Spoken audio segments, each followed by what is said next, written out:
In this video, I will be telling you all of my biggest mistakes in triathlon so far. Hello everyone, welcome back to the channel. I'm Josh, a medical student currently studying a sports and exercise medicine degree in London while trying to train pretty much full time for triathlon.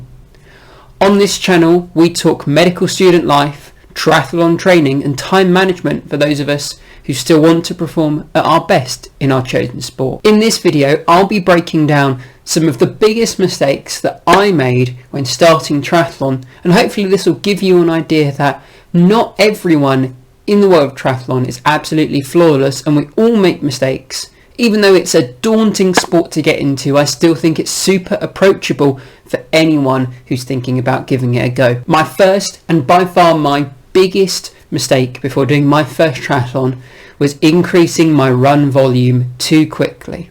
And I know a lot of people end up doing this, but I was a real culprit.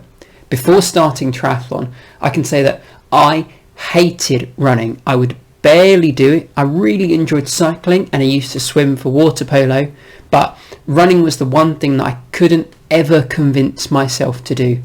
And so I started running for my first triathlon, but I thought, I can't wait. I'm going to get out there. I know I don't like running, but I'm going to improve loads just so that I can do really well in my first event. And surprising absolutely no one, within the first couple of weeks, going from no running to running almost 30k a week, I gave myself shin splints and I had the most terrible pains in my lower legs whenever I tried to walk, let alone run. It was a really terrible time, and that essentially stops me from training in running at all in the 4 to 6 week range before my race. And by the time it came round to my first triathlon, I had an absolutely miserable, just a terrible time on the run.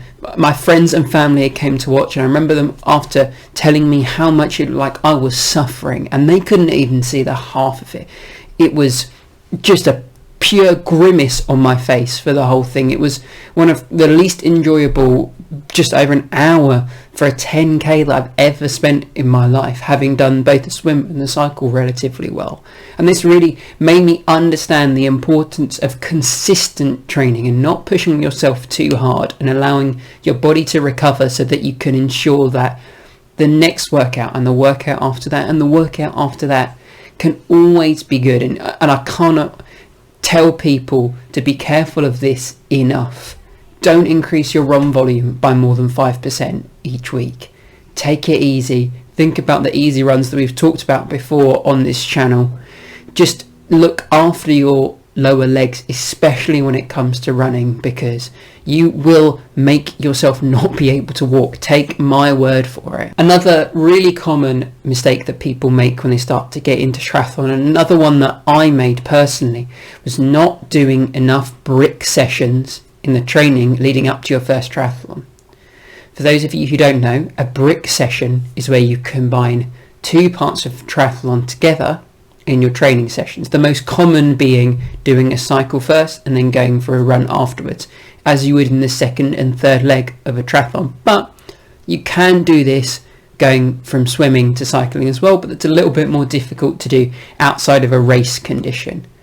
And so the reason that you do brick sessions is to get more used to running after cycling for a while, because it's a very unusual feeling, and I didn't do a lot of these. I think I only did 1 or 2, which is definitely not enough for the kind of speed and effort that I was trying to put into my first triathlon.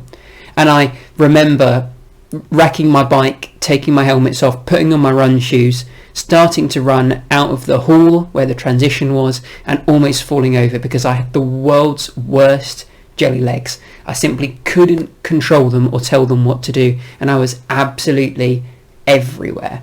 It was a genuinely horrific event, and it really made me realise the importance of doing race specific drills so that I was more prepared for the day itself, because although I'd done lots of swimming and a decent amount of running by the race itself, I just had never put the two together. So please try and do at least 4 or 5 brick sessions, even if it's just 1 a week leading up to your race if you haven't done one before, because it's such a unique feeling in your legs that can only really be gained by doing a brick session. However, this wasn't the only time that I almost fell over in my triathlon.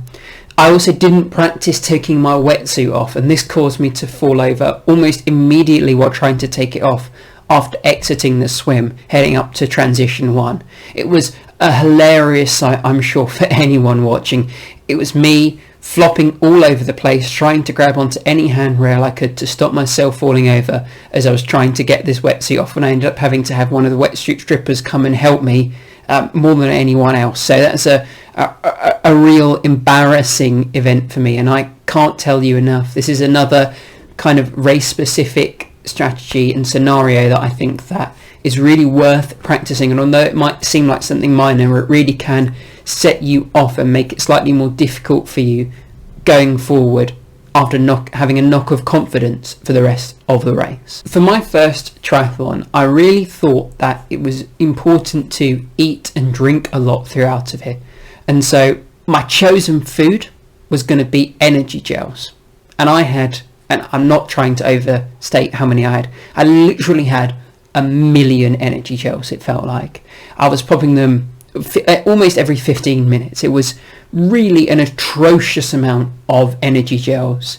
to be eating, and oh my god, I've never had such terrible stomach cramps in my whole life, and that lasted me the whole run. It was a really miserable feeling, and I don't know if this was because I just had too many, or I didn't drink enough water, or I wasn't used to doing this in practice. This is something, once again, I only did for the race. It just was such an unpleasant feeling. The feeling of you trying to throw up constantly while running in front of people watching you in the middle of London was something that I will definitely never forget anytime soon. So I guess there's two parts to this mistake. It was probably having too many energy gels in the first place, and also not practicing what you're going to eat and making sure that your stomach is okay with it is something that I wish I would have done, because if I'd have done this in practice, I just immediately would have known that this was going to be a horrific idea, and I should have done something totally different. Another small mistake that I made is called the sunglass fling. This is when you come into transition 2, you rack your bike, you take your helmet off, and you forget that you've got your sunglasses over the straps of your helmet, and it goes flying.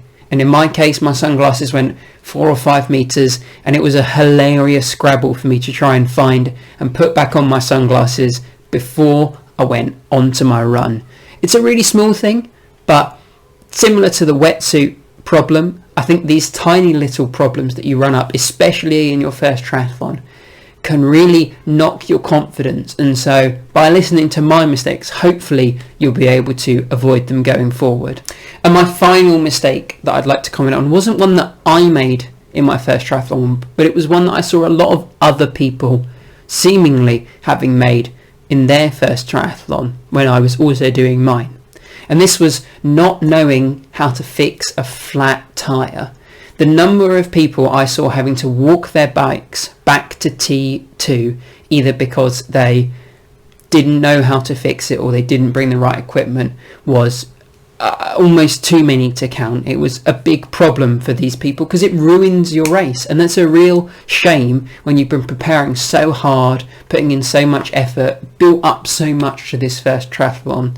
That's such a waste of all of that effort and caring. And so I really recommend just to bring with you on the cycle a spare inner tube, some tyre levers and a little hand pump, because at least that's enough to get you back from your cycle to transition 2 to start your run. Because if you don't have that and you don't know how to use it, it really will end your race, and that's something that would be such a massive shame. So although I didn't make this mistake, I've seen lots of people make it before, so be prepared for whatever might happen when it comes to your triathlon. Okay, so those are all the mistakes that I made. We had increasing my running volume too quickly, giving myself shin splints, not doing any brick workouts and having jelly legs, falling over trying to take my wetsuit off, having stomach cramps, from too many energy gels, throwing my sunglasses everywhere, and seeing other people having punctures and not being able to fix them.